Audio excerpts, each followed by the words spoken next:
Japonlar, tsunami təhlükəsinə qarşı sahil boyunca 396 kilometr uzunluğunda beton və meşə səddi inşa ediblər.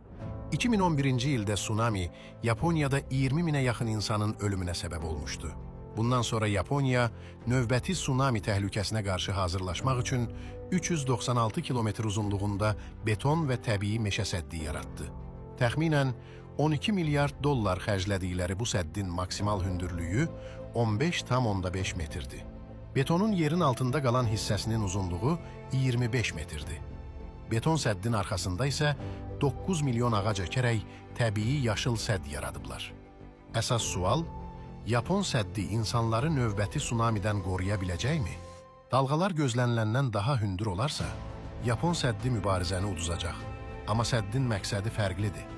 2011-ci ildən fərqli olaraq bu dəfə insanlar təxliyə üçün zaman qazana biləcəklər. Yapon səddi möhtəşəm mühəndislik örnəyi olmaqla yanaşı, səhvlərdən dərs çıxartmağın ən parlaq nümunələrindən biridir.